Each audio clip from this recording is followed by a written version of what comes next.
Selamat pagi Pak Sugeng. Selamat pagi Mas Ade. Ini Pak mengenai pemberitaan bahwa kinerja terutamanya DPRD Pak ya, terutama Badan Legislatif yang katanya di beberapa media dikatakan bahwa kurang dan masih ada pembahasan mengenai perda yang belum.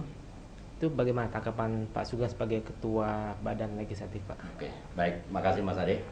Kalau kita perhatikan bahwa di Badan Legislatif dalam pembahasan itu tidak hanya melihat draft raperda yang diusulkan dari eksekutif, tetapi kita juga menilai bagaimana naskah akademik yang dilampirkan di dalam draft dari raperda yang diusulkan tersebut. Karena masih banyak naskah akademik kalau kita evaluasi dengan benar itu mungkin banyak raperda yang tidak lolos ya. Apakah kita juga akan lebih tegas itu, tapi di Badan Legislasi akan lebih lentur mengayunnya karena kita daerah adalah daerah pemekaran yang baru sehingga semua masih perlu belajar. Tapi untuk 2012 kita juga harus tegas bahwa draft raperda itu harus dilampirkan naskah akademik di mana itu harus dikerjasamakan dengan pihak ketiga, dengan universitas atau akademisi. Yang berikutnya, kalau ada anggapan media pers bilang bahwa Banlek adalah mandul, kurang kerja dalam pembahasan dan sebagainya, sebetulnya itu tidak bisa sepenuhnya kesalahan dilimpahkan di dalam Badan Legislasi sendiri, karena saya sendiri juga belum pernah diwawancarain oleh pers. Contohnya ada pemberitaan hari ini yang mengenai dari Tangerang Express yang mengenai raperda yang belum disahkan, sedangkan di situ sudah banyak raperda yang disahkan, sehingga pers sendiri juga harus memberitakan secara objektif benar, karena pres itu kan dibaca untuk rakyat juga, saya kira seperti itu. Jadi wawancarai kepada yang ahlinya, yang membidanginya, sehingga apa yang ditulis pers itu benar-benar akurat. Nah, sebagai contoh di dalam Tangerang Express hari ini adalah menyebutkan ada Perda Kota Tangerang Selatan yang belum disahkan. Contohnya Perda Perhubungan, Perda Perizinan, Perda RPJMD, Perda Urusan Pemerintahan. Sedangkan ini semua sudah, Perda Perhubungan itu sudah 2010 yang lalu, yaitu dibahas 2010 yang lalu, di akhir belum kelar, Januari sudah disahkan. Perda Perizinan ada IMB, kemudian HO sudah, di PP2T, SKPD yang mengusulkan sudah selesai 2010 dan 2011 untuk IMB. Kemudian urusan pemerintah itu pertama kali yaitu pertengahan 2010. RPJMD baru belum ada sebulan kita sahkan. Jadi media kadang-kadang nggak update berita-berita yang akurat. Ini kan menyesatkan juga. Seperti ada raperda hiburan, dia punya judul sendiri. Sedangkan kita di dalam Undang-Undang Nomor 12 Tahun 2011 ini bahwa raperda yang kita bahas itu ada mengenai harus melalui prolegda, di mana prolegda tersebut harus diparipurnakan. Contohnya ada 20 raperda yang akan kita sahkan di 2012 itu harus diprolegdakan kemudian disahkan lewat paripurna.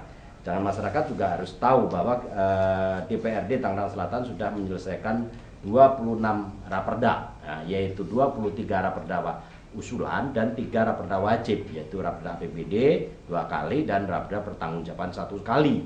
Tetapi 23 itu murni adalah pembahasan dari DPRD. Jadi kalau dikatakan dari PES adalah mandul pembahasan dan sebagainya, kan membuat peraturan daerah bukan hanya langsung jebret atau tergesa-gesa, tetapi harus benar-benar kita bahas, kita mengikuti perkembangan daerah yang ada di Tangsel seperti apa, harus memuat fokusnya. Jadi aspek yuridisnya, sosiologisnya, kemudian aspek politiknya, juga filosofisnya juga harus terkait bersama itu. Kalau hanya asal yang disampaikan oleh eksekutif kita bahas, itu namanya bukan pembahasan atau bukan pansus. Saya kira itu, Mas. Berarti tidak semua raperda yang diajukan oleh Pemkot itu pasti disetujui Pak ya? Oh iya, betul. Contohnya Pemkot untuk 2000 prolegda 2012 ini mengajukan 20 raperda.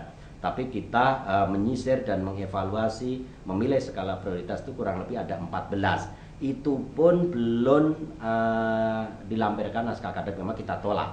Makanya pada tanggal 24, 25, 26 nanti dari bagian hukum harus menyertakan naskah akademiknya.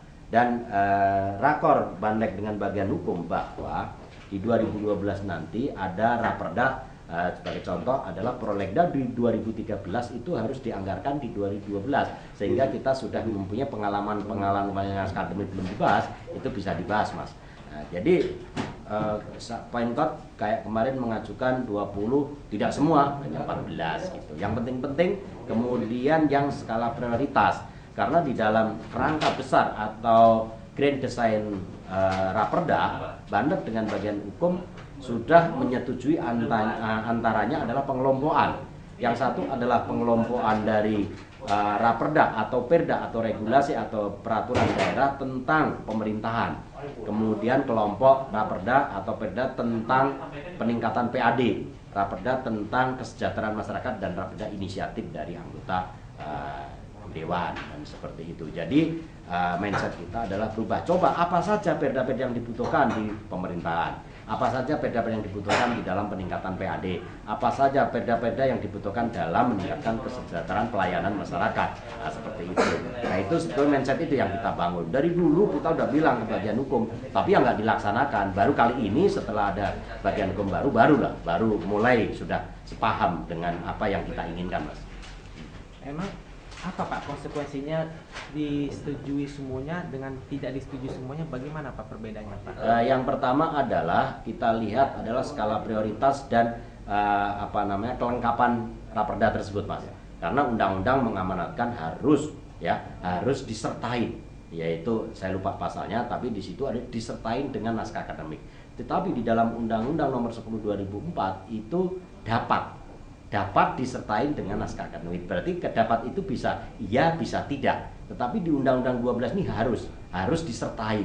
Berarti tidak boleh yang tidak ada naskah akademik ya kita tolak. Dia ngajuin 24 tidak ada naskah akademiknya, hanya judulnya kok kita tolak. Seperti itu, Mas. Konsekuensinya apa Pak dengan ada dan tidak adanya kajian akademik Pak?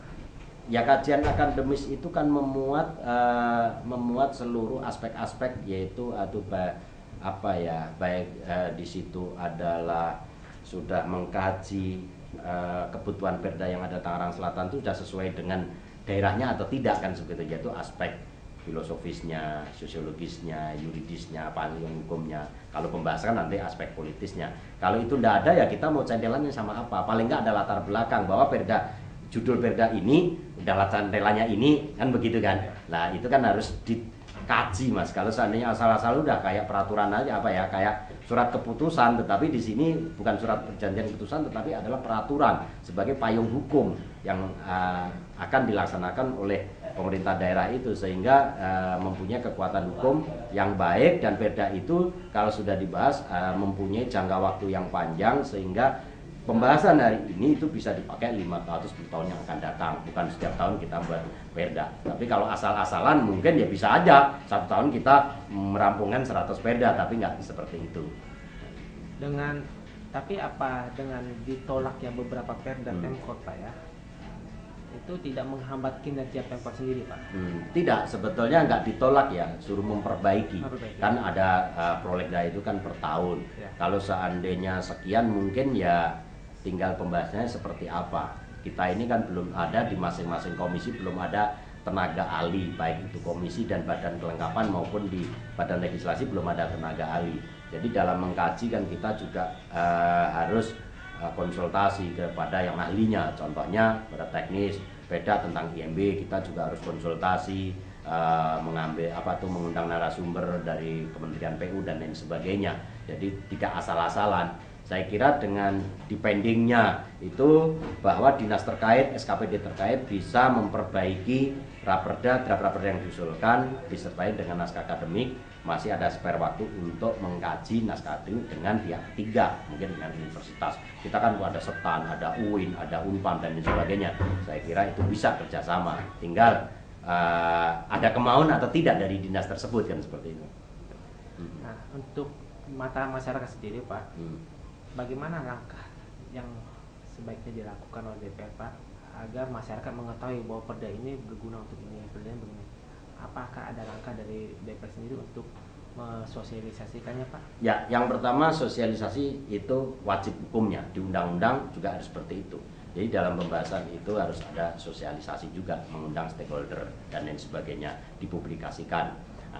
Ya nanti kalau sudah jadi pun, sudah ketok palu, sudah di lembaran daerah juga harus dipublikasikan. Nah untuk 2012 kita memang sudah ada MOU dengan bagian hukum, ada pengabsahan, artinya membuat penggandaan perda sebanyak-banyaknya, mungkin melalui media massa, nanti akan kita berikan ke tokoh masyarakat, LSM, lurah, camat, dan seluruh pegawai-pegawai yang langsung dengan dengan pengguna lah, dan seperti itu.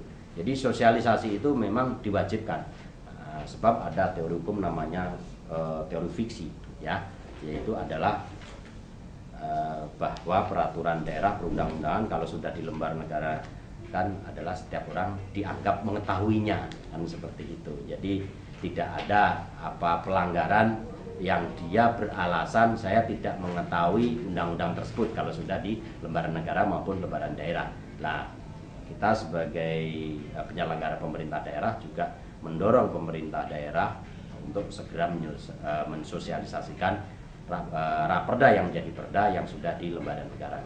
Ini Pak, satu lagi Pak terakhir, untuk undang-undang mengenai keterbukaan informasi publik Pak, kan belum ada perdanya Pak. Apa dirasa perlu Pak untuk membuat perdanya? Ya, itu salah satu usulan. Jadi kita ada inisiatif dari anggota, itu salah satunya adalah Perda Keterbukaan Informasi, ya, untuk kita bahas 2012, Perda tentang zakat infak daerah, kemudian ada Perda tentang CSR, Perda tentang penataan pasar modern dan pasar tradisional, Perda tentang diniyah. Jadi 6 raperda inisiatif itu judulnya sudah ada, juga ini baru dibahas, dikaji naskah akademiknya Mas.